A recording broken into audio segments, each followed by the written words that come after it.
नमस्कार। Press conference के इस बहुत खास शो में एक बार फिर आप सबका स्वागत है। हर हफ्ते हम एक ऐसी शख्सियत को लेकर आते हैं जो सियासत से, राजनीति से जुड़ी रही है अब तक, जब से हमने प्रेस कॉन्फ्रेंस का ये सीज़न 2 शुरू किया है। पहली बार आज एक ऐसी शख्सियत इस शो पे है जिसको आप फिल्मों में देखते हैं, जो हीरो है, पर वो क्यों आज यहाँ आई है मैं पहले परिचय करा देता हूँ, फिर उस बारे में आपको बताऊँगा। आर माधवन साहब हमारे साथ, बहुत बहुत स्वागत है आपका। नमस्कार Sumit. Thank you so much. R Madhavan इसलिए हैं कि भले ये फिल्मों में बहुत बड़े एक्टर हैं, बहुत नामी एक्टर हैं, बहुत सालों से काम कर रहे हैं, लेकिन इस बार इन्होंने एक ऐसी फिल्म बनाने की ज़रूरत की है जिस टॉपिक पर कोई भी हाथ डालना नहीं चाहता था। इन्होंने एक बहुत ही खतरनाक टॉपिक चुना, फिल्म बनाई, फिल्म लगी, और ये मैं कहना चाहता हूँ माधवन आपको कि फिल्म बहुत पसंद भी की जा रही है। उसके लिए बहुत बहुत शुक्रिया आपका, बहुत बहुत बधाई आपको। लेकिन मेरा पहला बड़ा सिंपल सवाल, मैंने आपके तमाम रिव्यूज़ देखे, इंटरव्यूज़ देखे, सब एक ही सवाल आपसे पूछ रहे हैं कि नंबी साहब क्यों, नंबी साहब की फिल्म क्यों। लेकिन मैं आपसे जानना चाहता हूँ, आपने पूरी फिल्म बना दी, फिल्म के बारे में रिव्यूज़ भी हो गए, बहुत सारी चीज़ें कही गई। इस फिल्म में विलेन नहीं मिलता है, हीरो तो मिल गया। इस फिल्म का विलेन कौन है? 140 करोड़ लोग, यही सच है। हिंदुस्तान की आवाम। जी बिल्कुल। क्यों? क्योंकि हम ऐसी चीज़ों को होने देते हैं हमारे देश में, जबकि हम मानते हैं कि इंटेलेक्चुअल कैपिटल बहुत ज़रूरी है। जब हमारे देश के जितने टेक्नोक्रेट्स हैं दुनिया भर में जाके नाम रोशन कर रहे हैं अपना और देश का भी, पर फ़ायदा कम देश का हो रहा है। और जब हम देख रहे हैं कि जो इसको मतलब जो लोग जैसे नंबी नारायण साहब या विक्रम साराभाई या UR राव या ओमी बाबा, जो बड़े बड़े यूनिवर्सिटीज़ में पढ़कर उनको मतलब भीख मांगा गया उनसे कि आप यहीं रह जाओ, और फिर भी उन्होंने देश की वजह से, भारत को नाम रोशन करने की वजह से, इसरो की वजह से वापस आए और यहाँ पे काम करते रहे, और कम रिसोर्सेज के साथ, बहुत ही कम सपोर्ट के साथ स्पेस रेस में जीतना चाह रहे थे, खास करके नंबी नारायण साहब। इनकी ना हम सुरक्षा करते हैं, ना इनकी हम देखभाल करते हैं, ना इनको हम बचाते हैं, ना इनको सेलिब्रेट करते हैं। और अगर ऐसे हम नेशनल एसेट्स को ऐसे छोड़ देंगे कि भैया आप चढ़ते रहो जहाँ भी जाओ, तो कोई भी आके उनको उठा ले जाता है। या उनको आप देख रहे हो कि कितने साइंटिस्ट हमारे कभी रेलवे के पटरी में पाए जाते हैं, किसी ने खुदकुशी कर दी, पता ही नहीं कि रीज़न फॉर डेथ क्या है। ऐसे हर साल ऐसा होता रहता है। तो मैं आपको बता दूँ कि विलन मैं क्यों कह रहा हूँ, क्योंकि हम समझ ही नहीं पा रहे हैं कि हमारी इनकी ज़रूरत क्यों है, इतनी ज़बरदस्त ज़रूरत इन लोगों की क्यों है। बहुत लोग पूछते हैं कि भाई स्पेस में इतना पैसा खर्च करने की ज़रूरत क्या है, वो भले ही वो मार्स में जाए या चंद्रयान में, इतने लोग भूखे मर रहे हैं, उन पे पैसा नहीं खर्च किया जा रहा है, यहाँ पे हज़ारों करोड़ आप खर्च कर रहे हो। पर उन लोगों से मैं कहना चाहता हूँ, और बाकी लोगों से ये कहना चाहता हूँ कि यार रोड सेफ्टी से लेके आर्थ्रोस्कोपिक सर्जरी तक, प्रीमेच्योर बच्चे को बचा के रखने से लेकर आपको मतलब 60 साल से लेकर 90 साल तक जो दवाइयाँ जिंदा रखती है, all that is a result of space research, of interplanetary travel, of defence research. Internet is a product of that. तो ऐसा नहीं है कि आपसे इतने दूर वाली चीज़ है, which is why I am saying कि मैं इस फिल्म से कम ये कहना चाह रहा था कि कम से कम हम एज अ कंट्री मिलकर नंबी नारायण साहब को सॉरी तो कहें कि we didn't recognise him. That is the whole, that's my biggest. ये मैं दर्शकों को बताना चाहता हूँ कि नंबी नारायण साहब पर ये बेहद गंभीर और संगीन इल्ज़ाम लगा जब वो इसरो में काम कर रहे थे कि वो जासूसी कर रहे थे पाकिस्तान के लिए एक महिला के ज़रिए, जो बाद में गलत साबित हुआ। और उस गलत साबित होने के बाद भी नंबी साहब शांत नहीं बैठे, क्योंकि आपने रिसर्च किया, आपने फिल्म बनाई, आप 5-6 साल से लगे हुए थे। मैं चाह रहा था कि नंबी नारायण साहब इस शो में होते, हमने कोशिश भी की।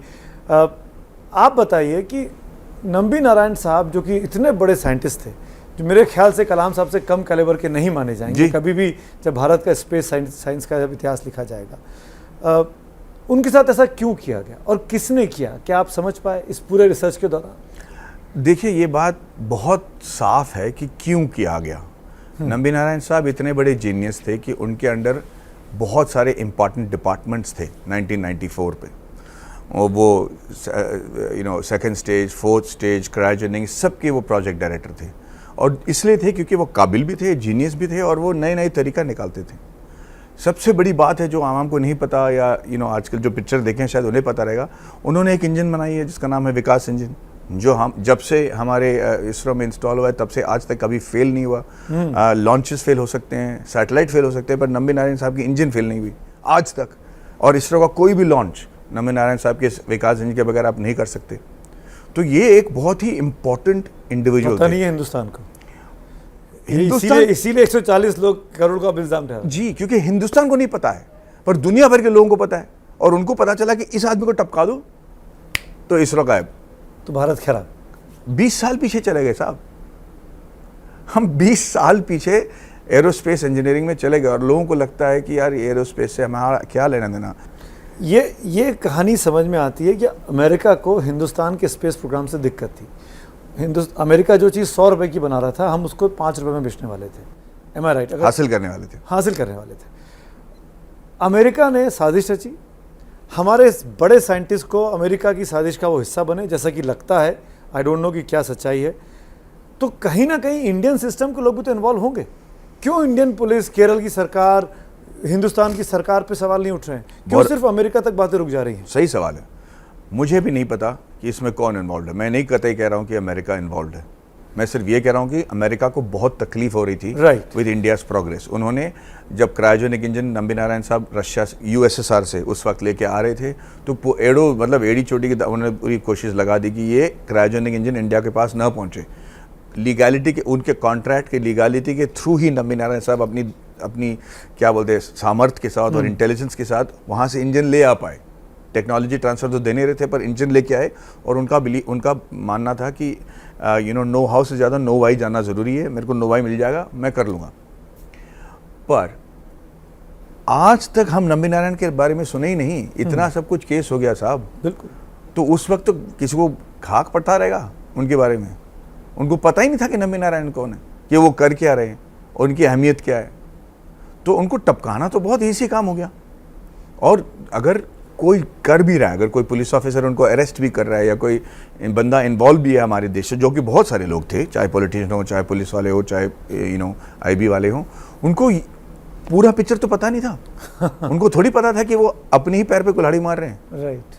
I mean if anybody knew what that they were shooting themselves in the foot, उनको तो लगा था कि एक गुड लुकिंग इसरो साइंटिस्ट है, इसका अफेयर हो गया मालदीवन औरत के साथ। मीडिया ने मतलब उछाल दिया और उनको फ़र्क ही नहीं पड़ा कि किसी की ज़िंदगी बर्बाद कर रहे हैं और ख़ास करके किसकी ज़िंदगी बर्बाद कर रहे हैं। और उसके बाद सब ने बहती गंगा में हाथ धोया। हम ये मतलब मैं यकीनन ये नहीं कह सकता कि सबको पता था कि ये नंबी नारायण को टारगेट किया जा रहा है। पर एक इंसान है जिन्होंने नंबी नारायण साहब का नाम इस केस से जोड़ा, ये जानते हुए कि इसमें कोई सच्चाई नहीं है। मतलब मैं आपको इसकी होपलेसनेस बता देता हूँ। नंबी नारायण साहब पे ये इल्ज़ाम था कि उन्होंने rocketry secrets of Indian cryogenic rocketry secrets Pakistan को बेच दिया। क्रायोजेनिक तो हमारे पास आज भी नहीं है ढंग का, अभी बन रहा है, मतलब थोड़ी बहुत है। उस वक्त तो दूर दूर तक हमारे पास क्रायोजेनिक प्लान था नहीं। एक सेंटेंस अगर कोई उस वक्त कह देता कि भाई कौन सा क्रायोजेनिक, कौन सी सीक्रेट भेजा, मेरे को बताओ यार, वो हम बना लेते उसे जो है तो। क्योंकि ISRO was an open organisation, उसमें कोई सीक्रेट्स थे ही नहीं। पर जिस दिन नंबी नारायण सर को पकड़ा गया, जिस दिन उन पर इल्ज़ाम लगाया गया, जिस दिन उनको टॉर्चर करके बर्बाद कर दिया गया उनकी फैमिली को, उस दिन से इसरो में लोग जाना बंद कर दिए। उस दिन से लोग जो रात को 12-12, 2-2 बजे तक काम करते थे, वो बेचारे 5:30 बजे पुंगा बजते घर चले गए। लाइब्रेरी में जाके डॉक्यूमेंट्स लेना बंद हो गया। पूरे इसरो को डरा दिया ना इतना कि वो 10 साल तक चुप बैठे रहे। नंबी साहब के अंदर ऐसी क्या खासियत लगी? क्योंकि ये 16, 18, 20 साल तक लड़ते रहना अपने अधिकारों के लिए, ये आम इंसान के बस की बात नहीं है। जो भी तब जब आपको देशद्रोही कहा जाए, आपको जासूस कहा जाए, वो भी पाकिस्तान के हाथों बिका हुआ। ऐसा क्या दिखा कि आदमी लड़ रहा है और आज भी लड़ रहा है? नंबी नारायण साहब की हिम्मत देखें। उन पर ये इल्ज़ाम लगाया कि वो देशद्रोही हैं, कि उनका अफेयर हुआ है, उनकी फैमिली को बर्बाद कर दिया गया। उनके खिलाफ गवर्नमेंट है, उनके खिलाफ मीडिया है, उनके खिलाफ केरला पुलिस है, उनके खिलाफ सेंट्रल गवर्नमेंट है। सोचिए इस आदमी को घर से बाहर निकलने के लिए क्या हिम्मत लगानी पड़ेगी उस वक्त 94 में। पूरे समाज के सामने उनको मतलब बदनाम किया गया, उनकी बीवी और उनको रिक्शा से बाहर ठेल दिया जाता था, मंदिर में मतलब बदनाम किया जाता था। इस इंसान को बाहर निकलने के लिए कितनी हिम्मत की ज़रूरत होती है। और ये बाहर नहीं निकले, बाहर निकल के ये अपने लिए अपना केस खुद लड़े हैं सुप्रीम कोर्ट में। पता तो चले कि नंबी नारायण साहब के साथ अगर नाइंसाफ़ी होती है तो देश के साथ नाइंसाफ़ी क्यों है। पता तो चले कि नंबे नारायण साहब को पद्म भूषण क्यों दिया गया। और जब वो कहानी की ओर आप मुड़ोगे ना सर, आप बौखला जाओगे। ये इंसान जो चीज़ इन्होंने हासिल किया है प्रिंसटन में, जो चीज़ इन्होंने हासिल किया है स्कॉटलैंड में, इनकी चतुराई, इनकी देशभक्ति, इनकी सख्तता, इनकी बेरहमी, इनकी हैवानगिरी, मैं कहूँगा ये सारा चीज़ जस्टिफाइड है। मैंने उनसे जब मिला था, मैंने कहा सर अगर आपको लगता है कि आपके लिए मैं मर्यादा पुरुषोत्तम वाली फिल्म बनाऊंगा जहाँ पे आप दूध के धुले हो और देश ने आपके साथ गद्दारी की, ये पिक्चर मैं नहीं बना सकता। मुझे बताइए कि आपकी बुराइयाँ क्या हैं, आप वाकई में उस मारुशन और के साथ सोए थे कि नहीं, मुझे बताइए। आपने कोई गलती की, आपने बताइए मुझे क्या। और कोई भी 75 साल इंसान से अगर आप ऐसे बात करो, वो कहेगा बरखुरदार इज्जत से बात करो, आपको पता है किससे बात कर रहे हो। पर नंबे नारायण साहब ऐसा नहीं थे। वो चाहते थे कि वो कह रहे थे कि मुझे मेरे अवगुण के बारे में आपको बात करना है, चलिए बताता हूँ। और जो उन्होंने बातें मुझे बताई हैं, जो उन्होंने फिल्म देखा है वो आपको बताएंगे, वो सारा शक्ति, वो हैवानगिरी, सब कुछ मैंने रखा है फिल्म में। और इसके बावजूद हम जस्टिफाई कर पाएंगे कि ये हमारे देश के लिए इतने मुख्य अंश क्यों हैं, क्या क्या इन्होंने देश के लिए और क्या प्राइस पे किया इन्होंने ये करने के लिए। Which is why I made the film on his achievements. Madhavan, जब ये फिल्म ख़त्म होती है तो हमें अपने अंदर गिल्ट महसूस होता है, अपराध बोध का एहसास होता है कि एक आदमी के साथ इस देश में गलत हो रहा था, नाइंसाफ़ी हो रही थी, और हम लोग उस आदमी को पहली बात तो जानते नहीं थे, या जानते थे तो चुप बैठे रहे। आपको लगता है कि इस तरह की फिल्में, रॉकेटरी जैसी फिल्में अगर और आएँ, या इस फिल्म के बाद क्या ये सिनेरियो चेंज होगा कि जब कभी इस देश के किसी बेटे के साथ, किसी हीरो के साथ या तो गलत होने नहीं दिया जाएगा, अगर होगा तो हम चुप नहीं बैठेंगे? भाई साहब, ये जो आप कह रहे हो ना कि आपको गिल्टी महसूस होता है, यही हमारी देश की खासियत है। गिल्टी महसूस होना ही बहुत बड़ा मतलब काम हमने हासिल कर लिया इस पिक्चर के दौरान। एक तो जानकारी दी हमने, और इसके बावजूद अगर आपको लग रहा है कि ये एज ए फिल्म मेकर ये मेरे लिए इससे बड़ा कोई कॉम्प्लीमेंट हो ही नहीं सकती कि आप कह रहे हो कि गिल्टी फेस। और यही शुरुआत है सर, क्योंकि ना कोई, अगर आप इंसान के बारे में जानते ही नहीं हैं, उसके बारे में पहली बार एक फिल्म के दौरान आप जान रहे हो, और एंड में जाते जाते आप इसके लिए गिल्टी फील कर रहे हो, ये जो गुण है हमारे इंडियंस में सर, ये काफ़ी हमें बचाने के लिए मुझे लगता है कि ये सबसे बड़ी बात है। इसके बाद जो होगा वो हमारे यंगर जनरेशन संभाल लेंगे, पर ये शुरुआत तो बहुत अच्छा है मेरे लिए। माधवन, आपको नहीं लगता कि ये बड़ा आसान सा जवाब है कि 140 करोड़ लोग जिम्मेदार हैं, जो भी नेता उठेगा वो कह देगा 140 करोड़ लोग जिम्मेदार हैं हर चीज़ के लिए। आपने एक नाम, कहीं एक नाम नहीं लिया, कहीं आपको कुछ डर था विवादों का, कोर्ट में फंस जाएगी फिल्म या कुछ और? इसके बारे में तो मैं अब साफ आपके सामने बात कर रहा हूँ, और जो मैं आपसे ये कह रहा हूँ ये नंबे नारायण साहब का भी कहना है। अगर उनको पता होता कि दुश्मन कौन है, अगर उनको पता होता कि गलत आदमी कौन है, तो उसके पीछे पड़ जाते। ये मेरे पास, अगर मैं फिल्म इस केस के बारे में बनाता तो यहाँ पे लाके मुझे छोड़ देना पड़ता कि पास कसूरवार कोई है ही नहीं, क्या फिल्म बनती। लेकिन कुछ नाम, एक दो नाम बाहर आ सकते थे, वो आपने भाई साहब, बिल्कुल आप मुझसे पूछ रहे हो कि क्या मैं इन्वेस्टिगेटिव जर्नलिज्म करना चाहता हूँ, वो मेरा काम नहीं है। आप लंबे समय से सिनेमा में काम कर रहे हैं, लंबे समय से, और शायद मेरे ख्याल से जो आपने दांतों के साथ अपना एक्सपेरिमेंट किया वो 17 या 18 से शुरू किया कि मुझे वैसा लुक चाहिए, और पूरा 5-6 साल होगा।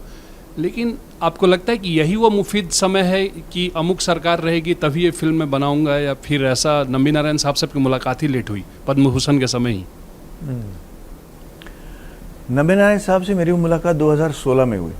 उस वक्त ना मुझे पता था कि कौन सा सरकार रहेगा, मुझे उस वक्त ना पता था कि कोविड आएगा, मेरा फिल्म 2 साल 6 साल रुक जाएगा, मेरा पूरा जो इन्वेस्टमेंट है वो अटक जाएगा, ये सब मुझे नहीं पता था उस वक्त। सच बताइए तो मेरा जो सही वजह है ये फिल्म बनाने की, वो तो मैं सिर्फ कहूँगा कि जुनून। आपने डायरेक्ट भी करी है और आपने एक्टिंग करी है, और एक्टिंग भी ट्रांसफॉर्मेशन जी, यंग से लेकर आप एकदम ओल्ड तक। तो पहले तो मैं ये जानना चाहता हूँ कि कितना मुश्किल था इन तीनों एक्ट को बैलेंस करना, और किस में ज़्यादा, सबसे ज़्यादा आपको चैलेंज लगा? डायरेक्शन में, एक्टिंग में, ये जो फिजिकल ट्रांसफॉर्मेशन रही पूरी की पूरी पोर्ट्रेयल में? एक लाइन में दे दूँ, पब्लिसिटी के दौरान चड्डी उतर गई भाई साहब, नानी याद आ गई। मैं I didn't think it through, क्योंकि मुझे समझ में नहीं आया था कि मैं ही सब सवाल का जवाब देना पड़ेगा। तो बट हैविंग सेड दैट, मुझे बहुत चीज़ों का एहसास था कि ये जो हमका एक एक्टर में कीड़ा होता है कि भाई एक लाइफ टाइम वाला रोल करो जहाँ पे आप ना यंग से लेके ओल्ड तक जहाँ बूढ़ा बन के आप दिखा सकते हो, वो सारा हर एक में एक कीड़ा होता है कि भाई दिखाऊँ मैं। पर जब मैंने ये रोल उठाया था उस वक्त मुझे लगा कि ये वो वाली फिल्म है भाई, नायकन मेरी नायकन है। पर मैं ये भूल गया कि ये इंसान अभी भी जिंदा है और इसको मुझे मेरे स्क्रिप्ट में उसको मुझे लाना है स्क्रीन पे, और मैं इससे ज़्यादा अलग नहीं दिख सकता। तो भले दुनिया भर में जितने भी लोगों ने एक एज ग्रुप दिखाया हो, किसी ने ये चैलेंज नहीं फेस किया कि आप एक ऐसे क्षण में आ जाएं पिक्चर में जहां आपका निकलना और असली आदमी का आना किसी को पता ही नहीं चले। फिल्म के बड़े अच्छे रिव्यूज़ भी आए और कुछ ऐसे रिव्यूज़ भी आए, कई लोगों का कहना है कि इसमें इतना साइंस डाल दिया कि बिल्कुल खोपड़ा खराब हो गया। चोपड़ा खराब हो गया, सही बात। तो और कई लोगों का ये भी कहना है कि इसमें बहुत हिंदुइज्म पोस्टर बॉय दिखाया गया। आपने एक ट्वीट किया, ट्वीट डिलीट कर दिया, ये ज़्यादा इम्पैक्ट डालता है कि मतलब नहीं, ऐसा?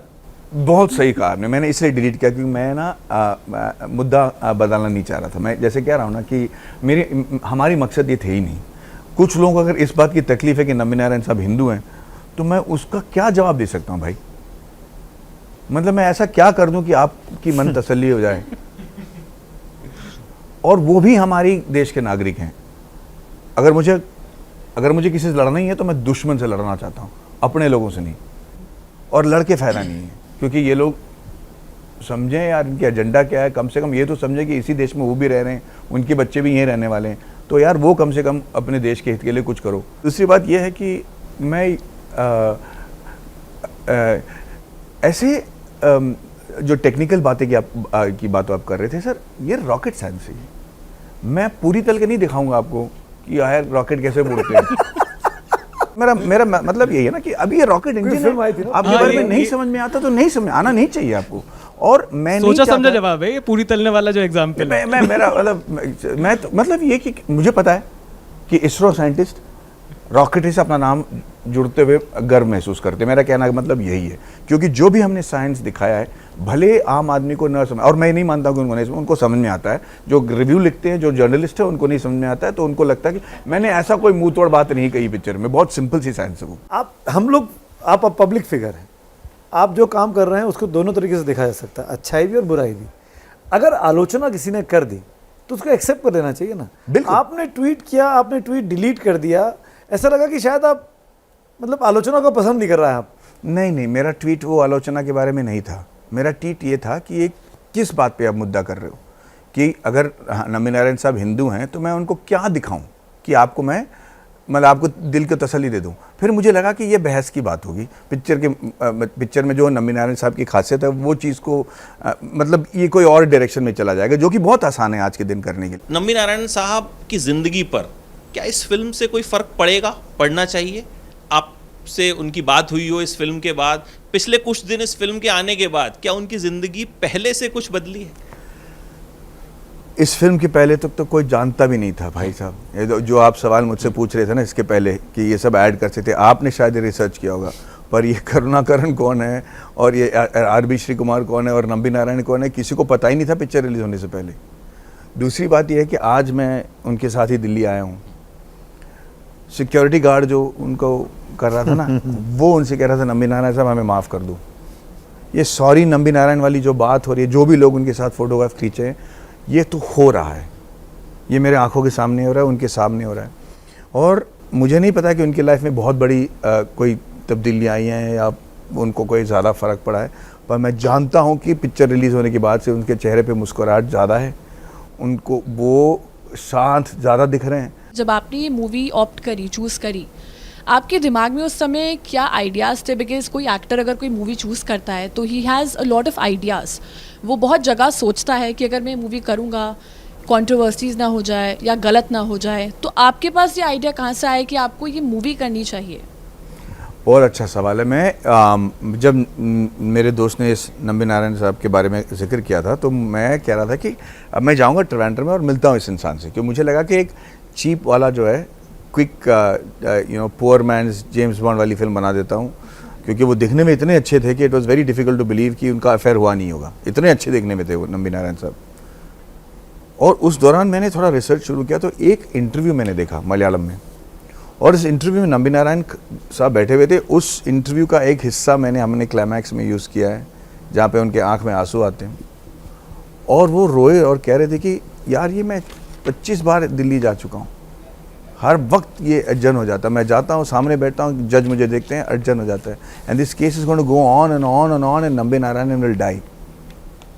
दैट इज हिज वर्ड्स कि Nambi Narayan will die. but I promise you कि even after I die, this case will go on till justice is served, because I believe that will happen in my country, because how many people like me, I'll fight for all of them, he's saying. तो ये कहते कहते उनके आंख में आंसू आई, मुझे वो चीज इतना छू गया,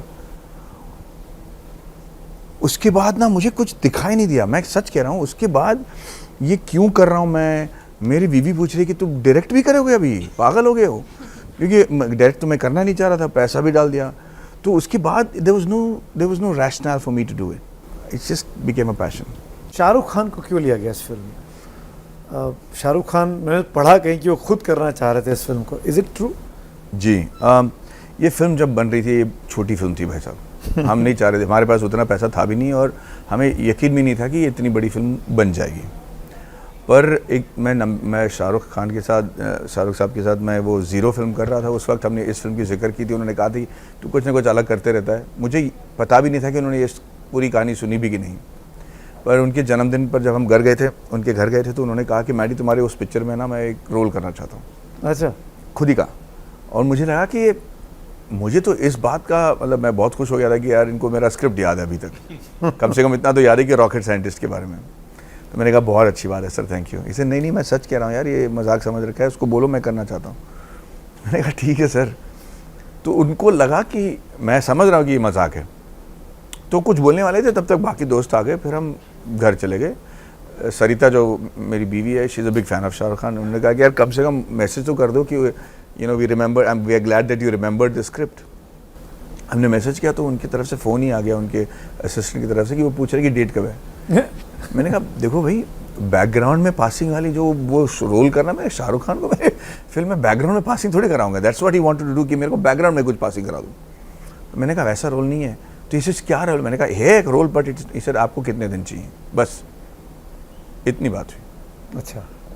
उन्होंने कहा कि डेट कब चाहिए, मैंने बताया। सूर्या को पता चला, वो मेरे अजीज़ दोस्त हैं, उन्होंने कहा यार तू घबरा मत, जब जिस दिन शाहरुख आएंगे उसी दिन मैं अपना डेट एडजस्ट करके आ जाऊँगा। They took their own flights, they came with their entire crew, कोई पैसे नहीं लिए मेरे से, मतलब एक दमड़ी नहीं लिया उन्होंने। इंग्लिश में और हिंदी में दोनों भाषाओं में ख़त्म करके ये फिल्म, मुझे लगा कि जितना प्यार मेरे से करते हैं इसी वजह से इन्होंने किया होगा। पर जब ये नंबी नारायण साहब से मिले, मैं समझ गया कि इसकी असली कारण और वजह क्या है। जिस तरीके से उन्होंने उनसे मिले हैं वो इट वाज फैबुलस। तो अगर आप मुझसे पूछोगे कि इस इंडस्ट्री में अच्छे लोग हैं, तो मैं तहे दिल से कहूँगा कि बहुत अच्छे लोग हैं। तो इस फिल्म के बाहर की बात करना चाहूँगा जी। एक फ़ोटो आई थी, मैं आपको दिखाना चाहता हूँ। ये एक बहुत शानदार सी पिक्चर देखी थी कुछ दिनों पहले सोशल मीडिया पे। 3 जनरेशन एक साथ, आप हैं, पिताजी हैं, आपका बेटा है, तीनों जनेऊ पहने हुए हैं। इस पर भी एक कंट्रोवर्सी बनी, इसको भी ट्रोल करने की कोशिश की गई। आपने ये पिक्चर क्यों पोस्ट की थी और क्या पर्पस था इसका? ये मेरे बेटे का पहला साल था जब वो जनेऊ बदलते हैं, और उस दिन शायद लोगों को पता नहीं है, हम दुनिया भर में लोगों की शांति के लिए प्रे करते हैं। वो आर्नियावटम जो होता है, वो दुनिया भर में शांति बने रहे, लोगों के बीच में प्यार बने रहे, ये बात करते हैं। तो मुझे लगा कि ये एक बहुत ही ऑस्पिशियस डे है और मेरे लिए ये बहुत मेमोरेबल डे था। पर इसको डालने के बाद ऐसे कमेंट्स आने लगे कि भाई आप किसकी प्रोपगेशन कर रहे हो, ये दिखाना चाह रहे हो। मकसद वो नहीं था। और जब ये पिक्चर आई, कुछ 3-4 साल पहले की बात है, मेरे ख्याल से 5 साल पहले की बात है ये। उस वक्त तो मुझे एहसास भी नहीं था कि इससे कोई गलत मतलब भी निकलेगा। ये तो हमारा कल्चर है भाई। तो हम पत्रकारों की ना एक आदत होती है, हम बाल की खाल निकालते हैं। हाँ, हम 2022 में ये पिक्चर भली 5 साल पहले की हो, मैंने आपने जैसे 5 साल कहा ना, हाँ, मैंने सोचा 16, मतलब आपने पिक्चर तो 6 साल पहले शुरू कर दी थी।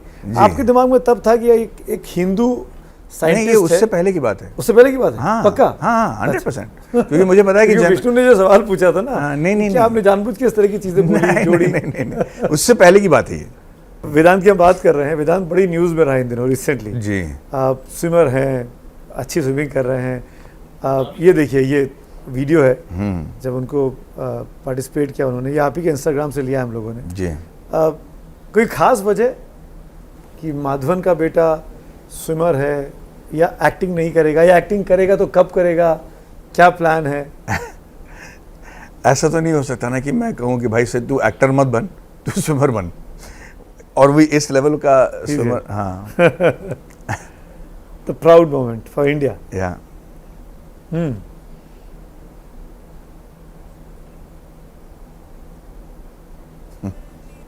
या हाँ नहीं है, देखिए ही is interested from swimming from almost 6-7 years. जो वो जब वो 8-9 साल का था तब से सुबह अपने आप 4:30 बजे उड़ जाता था ट्रेनिंग करने के लिए और स्विमिंग करता था। कि मैंने उसको कहा कि भाई पढ़ाई तो ठीक है, तू बस पास हो जा, पर अगर तेरे को ये पैशन है तो कर।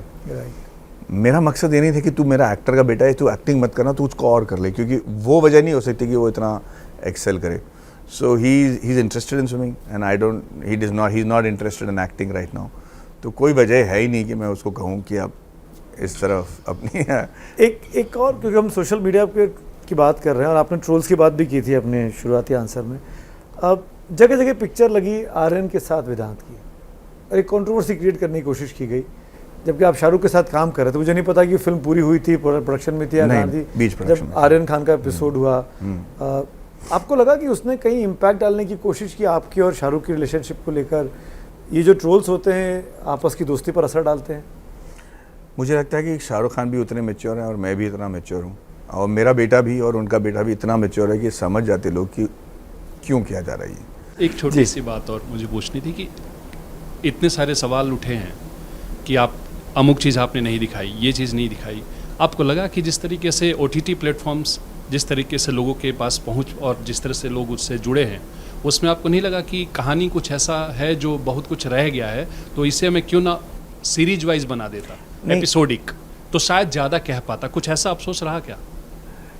पहले ही मैं सोच रहा था कि क्या इसको मैं एपिसोडिक सीरीज़ बना दूं, पर ये जो इसकी जो नम्बे नारायण साहब की जो लाइफ की सिनेमैटिक वैल्यू है ना, वो छोटा पड़ जाता। मैं आपको ना ये रॉकेट, जब आप पिक्चर देखोगे आपको पता चलेगा, ये जब रॉकेट इंजन शुरुआत जो आपने देखा है, जब इसका शुरू होता है ना सर, ये इसको सिनेमा में देखने वाली बात होती है यार। You can't feel that sound when you see it in your earphones, you have to feel it in the theatres. इसीलिए मैं बोल रहा हूँ लोगों की जाके थिएटर में देखो, क्योंकि हाँ मेरे पास पैसे आएंगे, पर वो जो हमने हार्डवर्क किया उसके साउंड के लिए, एटमॉस में लेके, वो सब चीज़ ना छोटे पर्दे पे गुम हो जाएगा। अब मैं कर सकता हूँ, क्योंकि अब मैंने बता दिया कि उन्होंने क्या हासिल किया है। अब ये जो ड्रामा है, अब ये तो मैं शायद टीवी सीरीज में ज़रूर बना सकता हूँ। नेपोटिज्म पर आपका क्या कहना है? अब आपका बेटे तो स्विमर बन रहे हैं, एक्टर बन नहीं रहे हैं, तो अब आप पॉलिटिकली इनकरेक्ट आंसर भी दे सकते हैं। भाई मैं आउटसाइडर हूँ, मैं आपको क्या बताऊँ? मैं नेपोटिज्म के बारे में आपको क्या बताऊँ? मैं खुद आउटसाइडर हूँ। मेरा माँ बाप दूर दूर तक मेरी फैमिली का इंडस्ट्री में कुछ लेना नहीं है। मुझे इस इंडस्ट्री में लोगों ने बुलाया, बड़े प्यार से किया। आज शाहरुख खान साहब मेरे फिल्म में काम कर रहे हैं, अमित जी ने कर लिया, कमल हासन के साथ कर चुका हूँ, राजू ईरानी के साथ कर चुका हूँ, आमिर खान के साथ कर चुका हूँ। मैं जितनी मेरी हुनर है उतना तक तो मैं फैल चुका हूँ। भले ही आप किसी के भी बेटे हो जाएं, पसंद तो ऑडियंस को ही करना है ना। इस फिल्म के बहुत सारे रिव्यूज़ में ये बातें निकल के आई कि ऐसा नहीं लगता कि ये किसी डायरेक्टर ने पहली बार कोई फिल्म बनाई है, ऐसा लगता है कि माधवन इससे पहले बहुत कुछ बना चुके हैं। तो क्या अब हम ये उम्मीद करें कि हमें माधवन द एक्टर से ज़्यादा माधवन द डायरेक्टर बार बार नजर आएगा? भाई साहब उम्र होती जा रही है मेरी, और मैं चाह रहा हूँ कि मैं जितने किरदार निभाऊँ वो कर लूँ, क्योंकि डायरेक्टर का जो टर्न अराउंड टाइम होता है ना, वो ज़्यादा होता है यार। एक पिक्चर में 1 साल लग जाता है, 1-2 साल लग जाते हैं। एक्टर के लिए 3-4 महीने की बात है। तो आप कुछ बना रहे हैं लेकिन बताना नहीं चाह रहे? नहीं, मैं डायरेक्ट नहीं कर रहा हूँ अभी, मैं डायरेक्ट नहीं कर रहा हूँ, क्योंकि आई रियली फील कि मेरे पास वो क्वालिफिकेशन नहीं है। ये तो जुनून में आके हमने कर दिया था। अगर मैं जूरी हूँ हाँ नेशनल फिल्म अवार्ड्स का, और मैं आप ही से पूछूं कि आपको एक अवार्ड मिलेगा बेस्ट एक्टर का या बेस्ट डायरेक्टर का इस फिल्म के लिए, तो आप क्या चूज करते हैं? Good question. बेस्ट एक्टर का। बेस्ट एक्टर, क्योंकि ये कहानी ऑलरेडी लिखी गई थी साहब, ये मुझे ना लिखना नहीं पड़ा। ये कहानी को डायरेक्ट करने के लिए मुझे सिर्फ असलियत ले आना था, जो मेरा सौभाग्य रहा है कि मैं बड़े बड़े डायरेक्टर के साथ काम कर चुका हूँ। तो मैं जानता हूँ कि एक्टर्स को कैसे हैंडल किया जाए। तो बट एज एन एक्टर जो मैंने किया असल में, I am very happy about that. हम माधवन को जो जानते हैं, जो सुनते हैं, मतलब चामर, अच्छा, बचपन से। एक बात ईमानदारी से बताइएगा कि प्रपोजल सी हॉक के टाइम पे ज़्यादा मिलते थे, अब मिलते हैं? ये क्या सवाल पूछ लिया आपने? नहीं, ये सवाल मुझसे बहुत सारी लड़कियां पूछ चुकी। नहीं, अभी माधवन डी से जब कपल मिलो के तो बाद ये मेरी पूछना। पत्नी ने वो बाकायदा कहा कि यार ये अब जो है असल फॉर्म में यहाँ दिख रहे हैं। यार जब 40 मैंने टच किया ना, तो ऐसा लगा जिसने कोई चाबी मोड़ दिया वो लाइफ में। मतलब ऐसे प्रपोजल्स आने लगे मुझे कि वो कह रही थी कि उनको फर्क ही नहीं पड़ता कि मेरी शादी हो चुकी है, मेरा बेटा है। नहीं पड़ता, नहीं। बस आपको क्या लेना देना उससे, मुझसे कह रही हैं। और मैं मतलब मेरी बीवी कह रही है सफ़ेद दाढ़ी के साथ घुमा करो यार, और मैं कर भी रहा हूँ। इसीलिए आज भी सफ़ेद है। आप कोई भी ऐसी मूवीज नहीं लेते हैं जिसमें आपको डांस करना जी। हो, राइट? बिल्कुल नहीं। बट तो अगर आपको उस टाइप का कुछ ऐसा चैलेंज मिले जिसमें आपको डांसिंग स्टार का रोल करना है, सो वुड यू? नो, मतलब मेरे जो फिल्म में मुझे डांस करना होता है ना, उसका बजट बढ़ जाता है, क्योंकि कोरियोग्राफर 3 गुना पैसा लेता है ये मैडी को नचाने के लिए। और प्रॉब्लम क्या है ना कि ये मेरे में वो क्षमता नहीं है कि मैं लोगों को नाच के उनका मन मोहित करूं, क्योंकि जो आजकल आप देख रहे हो टीवी स्क्रीन में डांस इंडिया डांस या धमाके, वो जो बच्चे नाच रहे हैं सिंगल शॉट में, हम तो उसके आसपास नहीं जा सकते सुमित साहब। मतलब दूर मतलब बड़े बड़े डांसर जो हैं, शाहिद कपूर, ऋतिक रोशन घबराते हैं ऐसे लोगों से, तो मैं क्यों जाऊं वहाँ पे यार। चैलेंज, जैसे आपने बोला कि मुझे चैलेंजिंग रोल्स बहुत पसंद है, तो ये भी तो एक तरीके का चैलेंज हो सकता है कि आर माधवन डांस करेंगे। देखिए भाई, जो भी आप चैलेंज लोगे ना, you have to have something to do with it. अगर मैं आपको चैलेंज करूंगा कि चलो आप ना बेस जंपिंग कर लो, तो आपको कुछ लेना देना नहीं है उससे। या फिर मैं आपको बोलूँगा चलिए हम स्पेलिंग बी में चलिए अमेरिका में, उस मतलब मेरा और डांस का उतना दूर का संबंध है। तो वही चैलेंज लेंगे जो चैलेंज कर समझ तो पाए कि चैलेंज क्या है। मैं आखिर में आ गया हूँ। लास्ट में हम लोग माधवन रैपिड फायर राउंड खेलते हैं। अच्छा, आपके पास 2 विकल्प होंगे, 2 ऑप्शंस होंगे, आपको जी। एक चूज करना है। और कई बार ऐसा होगा कि आपको आंसर देना होगा, लेकिन आप एक ही नाम ले सकते हैं। तो with your permission I am starting this. जी, जी।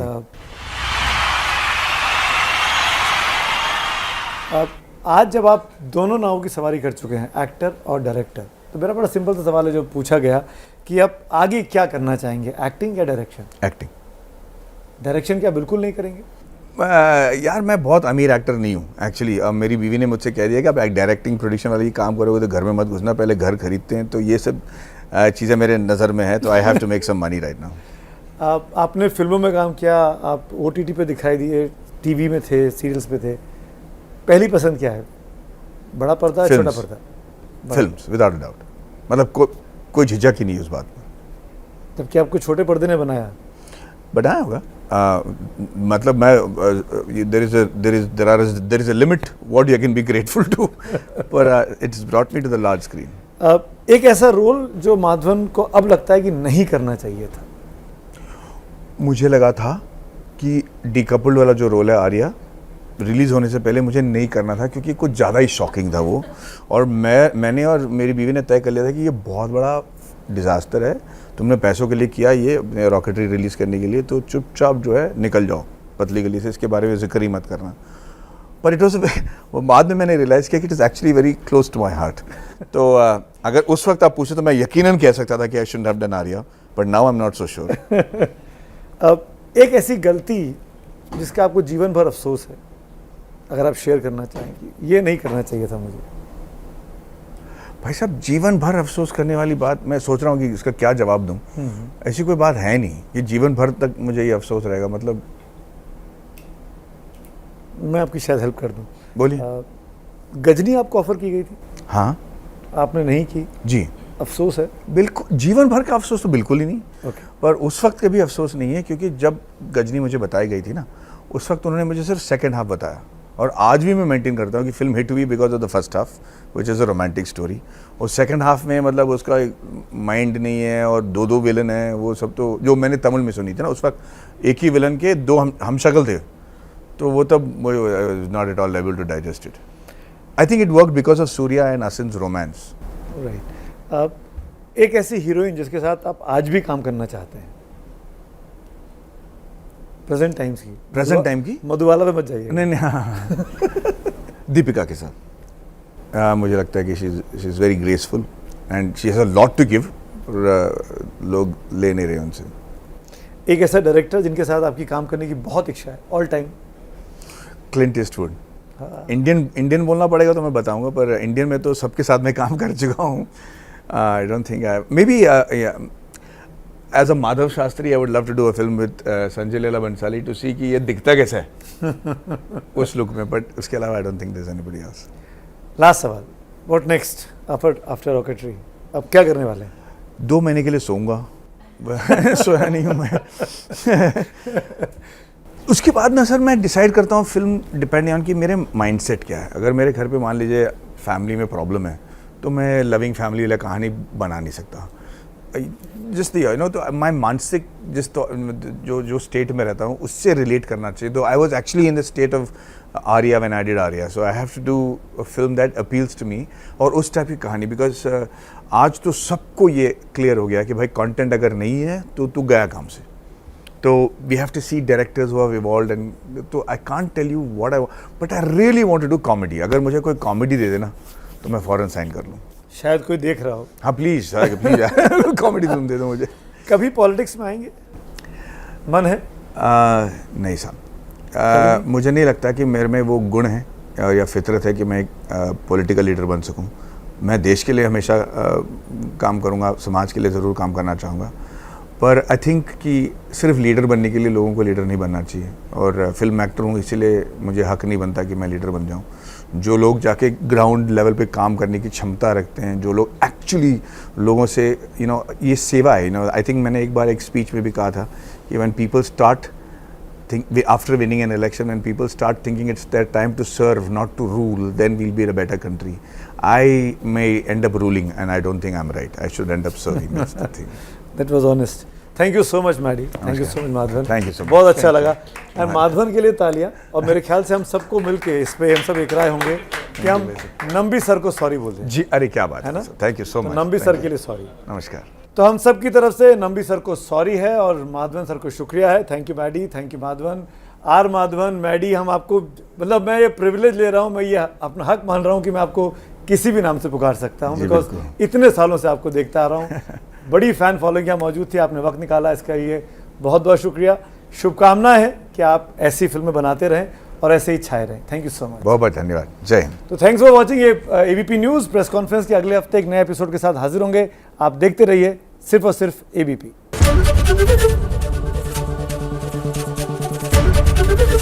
एबीपी न्यूज़ आपको रखे आगे.